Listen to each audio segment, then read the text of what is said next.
Welcome to an episode of the podcast Art Insiders New York. My name is Anders Holst. The theme of the podcast is New York, with a focus on behind-the-scenes conversations with fascinating people who are making an impact in the world of art, design and architecture. I, like many of you, have design newsletters coming in on a daily basis.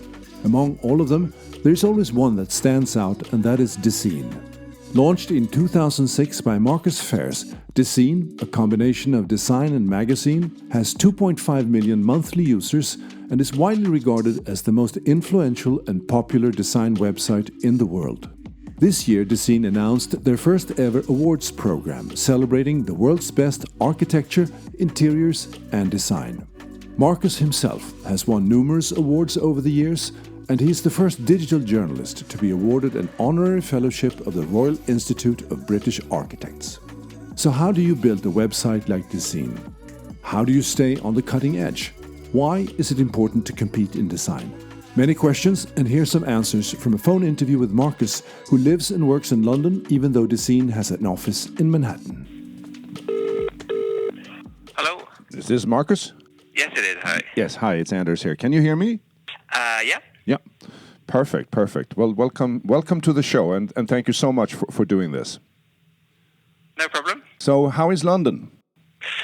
London is hot. We've had about 4 weeks of constant sunshine, which is not what you think about when you think of London, but yeah, we're enjoying a long, hot summer. Congratulations to the World Cup. You beat Sweden, among other teams. Yes, we did okay. We weren't expected to do too well, so semi-final is pretty good. Yes, and more to come, I guess. Marcus, tell me a little bit about your background and how you got into this. Well, I was a very late starter. I was one of those people that didn't know what they wanted to do at school, and I ended up doing design as a degree course, but clearly wasn't cut out to be a designer, so I travelled the world a bit, and then came back to London when I was approaching 30 and thought I'd better get a career together. But the thing that I'd always been good at on my design course was writing about design. So I did a postgraduate journalism course, and then I wanted to be a travel writer actually, but I got offered a job on an architecture magazine straight out of as soon as I finished my journalism course, and then never looked back. So that was about 20 years ago, I guess. I got my first journalism job. And the milestones on the way, you were heading the Icon magazine? Yeah, so I started out working on trade magazines, and then I got headhunted to launch Icon, which was a monthly, still going actually, a monthly architecture and design magazine. Yeah. Which in hindsight, that was 2003, so that was the kind of the golden era of print magazines. Little did we know that the internet was just around the corner and was going to sweep everything away. Yes, that's right. And you also written a book, 21st Century Design, and that has played a role in this as well, I guess. Yes, so that was my first book. It was a summary of all what I thought was the best architecture, design and interiors from the 21st century, which was only a few years old at the time I wrote it, but still plenty to talk about. But yes, the book inadvertently got me fired from my job at Icon. Oh, it's how was that? Boring story, but I didn't think to clear the book with my bosses, and then when it came out, they went a bit crazy and fired me. But that's why DEZEEN came about, because I thought, okay, I can do this. I had this internet idea. Wow. I'd seen the internet emerge as a platform for discussion and publicizing architecture and design, and I thought that might be a good thing for me to try out. I don't understand why they fired you. They should have looked upon that as an asset, and also, they could have been with you for the next step of the journey here. But I'm very glad they did fire me, because I don't think I would have, although I'd had this idea before I got fired, I don't think I would have pushed myself. I don't think I would have jumped voluntarily into launching it, taking that risk without being pushed. I see. So DEZEEN started as a blog. I went back to the website in 2007. Is that correct? We started at the end of 2006, November 2006. Yes, and in those days it was just a very simple, basic WordPress blog with no design qualities to it at all. But I had great content because I had all the connections I'd made during my journalism career until then. So I knew lots of architects and designers who sent me good stuff. So even though the site wasn't very beautiful, the stuff on it was beautiful. Yeah. And then I got a big break after a couple of weeks when I went to Miami for Design Miami and bumped into Kanye West at a garden party. Wow. And persuaded him to give me the exclusive on his new New York apartments. Wow. Which was the first story that ever went viral on DEZEEN. So I have to thank Kanye as well for inadvertently helping me along. Well, that's a wonderful story. So what other viral stories do you have? What is the top 3, if Kanye West is one of them? Well, that was in the early days. If you were to look at the numbers now, that would be not such a big hit. But I don't know what the most viral stories are. But stories about Donald Trump were very popular last year. Yeah. You know, all of his wall initiatives and things like that. Yeah. Sex is always very popular. Whenever we write about a sex toy or something like that, it's usually pretty popular. But generally, the thing that's most popular is architecture. People love reading about and looking at pictures of amazing contemporary avant-garde architecture. Yes. And I was just going to ask you that. How do you find all these wonderful ideas and pictures and photos and things like that? I mean, it's like, it's an incoming call here. And accept. Hello, Marcus. Sorry about that. No worries. We got disconnected here. This is the nature of live recording. But anyway, so we're back. So we talked about the wonderful content that you have on the website. So how do you keep on the cutting edge here? How do you find all these wonderful ideas that is attracting to your users? How does that work? Well, actually, a lot of what we publish just gets sent to us. So we have a submissions email address, and stuff comes in every day. I mean, too much of it is incredible, actually. We get hundreds of submissions every day. So a large part of what we do is diligently sort through the submissions and prioritize them. But of course, besides that, we're always at events and fairs and conferences and always scouring, social media and the news and everything like that, and talking constantly in the office about things and figuring it out. So I'd say there's a kind of strategic way we operate, which is I try and identify topics that are of emerging importance, like at the moment drones is something we're writing about a lot in the past, 3D printing and robots coming into architecture, very, very much often tech trends are the big ones at the moment. But then just the day-to-day, the flow of keeping up the kind of constant flow of beautiful, innovative, avant-garde projects. I see. And you also have an interest in the transportation solutions. I've seen that on many articles, sort of fast trains and other interesting sort of visionary projects. Yes, we very much try and cover the avant-garde and future-facing sides of architecture and design. And of course, the problems that the world faces have a design dimension to them. So getting from A to B, transportation is a big design problem, both in terms of the vehicles themselves, whether they be cars or trains or planes or drones or whatever, but also the network, the railways, the hyperloop solutions, the airports, the road networks. I mean, obviously, driverless cars is a huge topic as well at the moment. Yeah, so that's an important part of your mission. I don't know if you have a mission statement, but that would be a part of your sort of concern and a part of your interest to sort of stimulate ideas that has to do with solving these bigger issues, correct? Yes, I mean, our mission is to be the most influential and popular design website in the world. And popularity is just about numbers, but influence is a little bit more complex, because influence is about spotting things that you think are important, reinforcing their importance, and then hoping that other people agree with you. Absolutely. So the most recent example of that was drones. We made an 18-minute video documentary about how drones are going to change cities, and that was very much us putting ourselves in the firing line of prediction of what's going to happen in the future. That's wonderful. I also read the article about the renovation of your office space and store. You have something. You have a passion for watches. How did that come about? Well, we actually closed the watch store down a couple of years ago. Was it last? I think it was a year ago. Okay. But we were always, when DEZEEN started, it was a blog that published stuff but didn't have any business model. So we always were trying to figure out what the business model would be. So We launched a recruitment board, which we still have. We published some books, which we've stopped doing now because it's a lot of hard work. We did a few pop-up shops, and then we launched our own e-commerce store selling designer watches, because at the time there was a lot of young design brands launching their own watches, but there was no way that you could buy them. Yeah. So we've developed a platform for that. But to be honest, it was a lot of fun, and it went quite well for about 5 or 6 years. But it just became a distraction from our core mission, which is editorial. And also we were competing against, Amazon and, the Apple Watch and things like that. And that space got a little bit crowded. Yeah. So we decided to stick to what we're best at, which is editorial. That sounds wonderful. So what is your role at DEZEEN today? And is it the same as in the beginning, or has the sort of the content of your work, has it changed over time? Oh my God, it's changed dramatically. I mean, initially it was just me. DEZEEN was me. Yeah. And it wasn't making any money in the early days, so I had to limit the amount of time I spent on it. So I would spend an hour a day on it. But I was very much the writer, so I was, writing the text and cropping the images in Photoshop and uploading everything myself.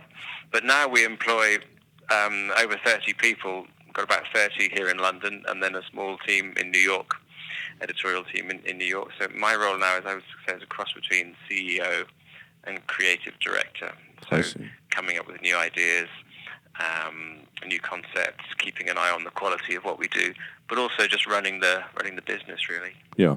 Now, you launched the DEZEEN Award. Now, do we need another award? Why is this important? One of the reasons we didn't launch it earlier, we've been going 11 and a half years now, is because we felt the same way. It's like there are loads of awards programs. What can we add to that world that's different? Whenever we do something, we want it to be unique or never been done before, and you can't say that about an awards program. But if you look at all the awards programs that are out there for architecture and design, I mean, most of them have a flaw. The flaw is often that they're very, very expensive to enter. Yeah. Or that they have a ceremony that's kind of boring, or that they charge you to be in the book, or they're simply not international enough. They're very kind of for a particular country or whatever. I see. So we thought with our global reach and our audience and our sort of basically our raw marketing power, it would be interesting to launch an awards program and make it really, really cheap, so very, very accessible for people to enter. And I tell you what, it's been so successful, and I'm sounding a bit weary. It's because we're going through all the long listing process now. Yeah.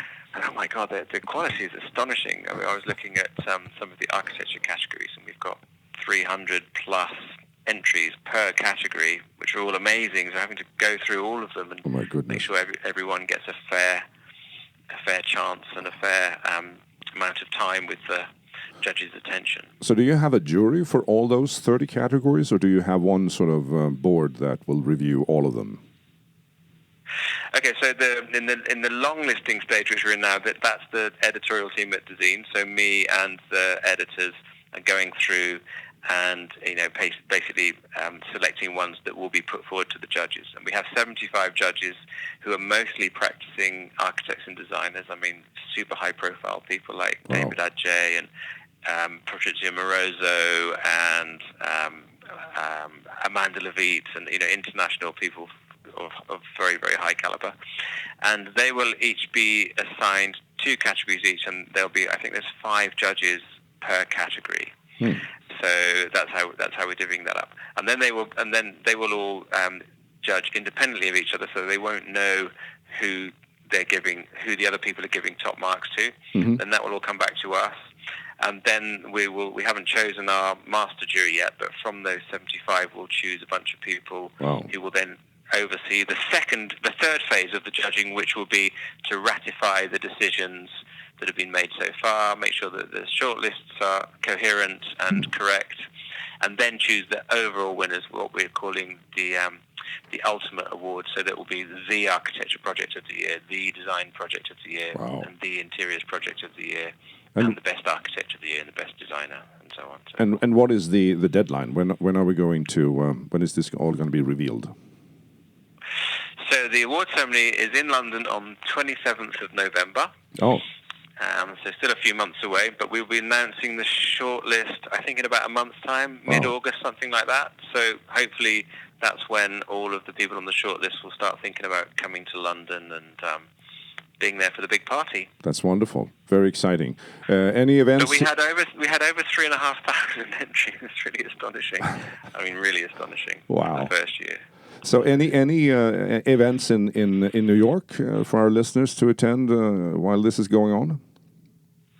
We do a lot of events in New York, actually. We do a lot of talks there and parties and so on and so forth. We won't be doing an event in New York for the awards this time because we're going to focus it all in London. But I can tell you that we've had a lot of conversations about holding the awards in New York next year. Yeah. So that might be something to look out for. But the times when we're most active in New York tend to be around ICFF in May. So we're always, the London crew flies out there. Yeah. We've been doing a few events with ADO over in Greenpoint, so that's somewhere where we pop up every now and then. And increasingly, LA actually, we've found a little niche in Los Angeles, so we're doing a few things out there at the moment as well. Oh, that's interesting. So we'll have to keep an eye on what's happening here for our New York-based listeners. Yeah, and you mentioned earlier about the newsletter. So if people sign up to the newsletter at www.DEZEEN.com, yes. That's how to find out about what we're up to. That's wonderful. So what do you think is behind this incredible sort of exponential interest in art and design? I mean, if you live here in New York, for instance, you have the art fairs, you have the auctions, you have the month of May that's filled with design, NYC by design and so on. What do you think explains this incredible interest in the sort of latest 5 to 10 years? Yeah, I think there's a few things that are going on. I think one is that the global economy has been bouncing back, but it's tougher than it was before. So particularly in real estate, for example, having some design flair in your condo project or whatever can make the difference. People have realised that design, good quality design, is both creates a more desirable product, but also, to be honest, it creates marketing power. So if you've got a Herzog and de Meuron or David Adjaye or something behind your building, it suddenly elevates it to a distinct level. But then also design is just so beautiful. So the whole rise of the internet has helped fuel more and more interest in architecture and design because it just looks great on the screen, to be honest. Yeah. So design has come out of the ghetto of trade-driven, professional-driven publications. Yeah. Architecture design never really made it mainstream in the media. It never really got much space in the New York Times or the London Times or the TV channels because it's a little bit hard to talk about, and it was often was talked about in quite a pretentious way. But the rise of digital media has kind of democratized the space of debate, and people love it. People just love engaging with architecture, but without having to engage with the phony bullshit that often becomes part of that architectural conversation. And now even more recently, of course, social media has now taken off on top of the internet, and so much of Instagram is about people sharing their lifestyles, and there's a very, very strong design element to lifestyle. Yes, I saw that 75% of younger collectors or people interested in art actually go to Instagram for inspiration. So Instagram is an incredible force here to reckon with. Yeah, it's capturing the conversation in quite a serious way because architects are now being told by clients that the most important thing about their new hotel or restaurant or whatever it is to make it Instagrammable. They need to have Instagram moments. So Instagram is both spreading the word about architecture and design, but also changing the nature of architecture and design. That's very interesting. You have collaborations with, I saw CNN and Samsung and other. What is the idea behind those collaborations? Is it to sort of further leverage your marketing efforts? Could you tell me a little bit about that? Yes, I guess there's two different types of collaborations. Like we did a collaboration with CNN Style where they really loved our content and wanted to share it on their platform. And of course, CNN Style is part of CNN, which is massive. So that's good for us because it exposes our content to a bigger audience. But of course, we're a business as well, so we have to generate revenue. And one of the key ways we do that is we collaborate with brands. So we have a great relationship with Samsung, for example, with Mini. We're doing a big project with Adidas. Mm-hmm. So we do commercial projects with those brands, but they're not marketing or advertising projects. They come to us to create content. So we create high quality content about what they're doing in the design space, give that our editorial voice, give that our editorial integrity, and then push it out through our website and through our social media channels. And in that way, then those brands get some exposure to our audience, but also through our tone of voice. So we're not making, like I said, we're not making commercials for them. We're telling people about the brand or the product through interviews, through good videography, through good journalistic techniques. I see. So where do you go for inspiration in your job? I mean, what are you most passionate about in this whole wide range of ideas and topics and photos and everything that comes across your table? What is your personal passion? Well, I must admit, my personal passion is for journalism and for digital media. So I love what I do. I love the job of a journalist is to absorb information from the world around them and then process it and package it and put it back out to the world in a kind of coherent and sort of directional way. I love that most of all. But in architecture and design and all of the visual arts, I mean, I'm a kind of a really sort of street level person. I love just walking around cities and following my nose and looking up and taking pictures. And I love the kind of informality of that kind of experience of a city and experience of objects in a city. I see. Rather than, like making pilgrimages to famous buildings and famous museums, I like to just wander around. So what is your personal vision for DEZEEN in the future here? What are the next step? Any new exciting ventures on the horizon that you can talk about? Well, I think that the current big push is the awards. So that's been a success already, judging by the number of people that have entered, and we have to get through to the end of the year and the ceremony to take a view on that. But in terms of what else could and should DEZEEN do, we're always looking for things that we can apply our brand to that make sense in the architecture and design world. And so I think a conference would be an obvious thing, like to have a big gathering of people where everyone comes together in a city and listens to really inspirational speakers and, kind of contentious debate and really an event where we really try and sort of point the direction of the future. So I think that's something we might explore next year. We're always very, very interested in video. It's always been a strong thing for us. So I told you about the drone documentary. That was the first time we've made a longer form documentary at 18 minutes. And I think we'll do more of that. So we'd love to see DEZEEN making, series for Netflix or Amazon Prime or something like that. That's wonderful. That's a bit harder to achieve, but that's definitely something we'd like to try and pull off. Well, I mean, if you're considering the speed you're traveling in, that's next year then. Let's give it 3 to 5 years, shall we? Give ourselves some breathing space. But no, one of our core skills is to interpret the world of architecture and design in a way that is comprehensible to everyone. So we apply that through the website, we apply that through social media, through our newsletters. What other platforms might we be able to choose? And obviously, more traditional length TV content is one of those ways. Yeah. Well, it's going to be very interesting. I saw in your bio that you're also involved with Pecha Kucha. Is that how you pronounce it? What is that? Okay, Pecha Kucha. Pecha Kucha is a presentation format that originated in Japan about 15, 16 years ago. Basically, it's a format where speakers get to show 20 slides, and each slide is only on screen for 20 seconds. So it was invented by a friend of mine in Tokyo called Mark Dytham, and the reason he invented this format was because architects, if you give them a keynote presentation and a clicker, then they'll tend to waffle on for hours and hours and hours. So he came up with a way of keeping it short and keeping it regimented. That should be applied across the line. Sorry? That should be applied across the line for everybody who's got a clicker in their hand. Absolutely, yeah. And it has been. Petricucci has been a huge success around the world, and companies often use it now for their away days, rather than letting the managing director just drone on. They give them a pre-programmed Petricucci slot. So me and a friend of mine called Max Fraser were the first people to bring Petricucci to the UK. So this was a long time ago now, to be honest. We haven't been involved since then.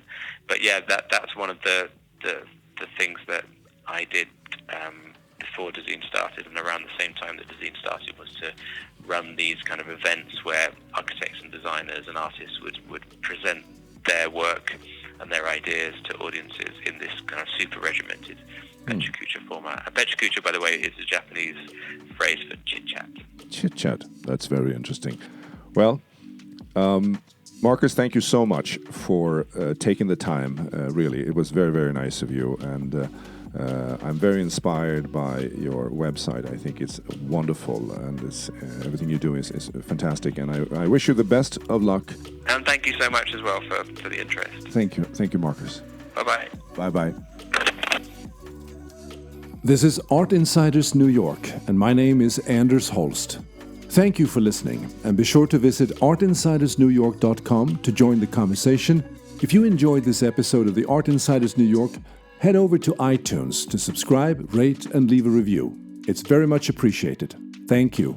This episode was produced by UOM LLC, copyright 2019.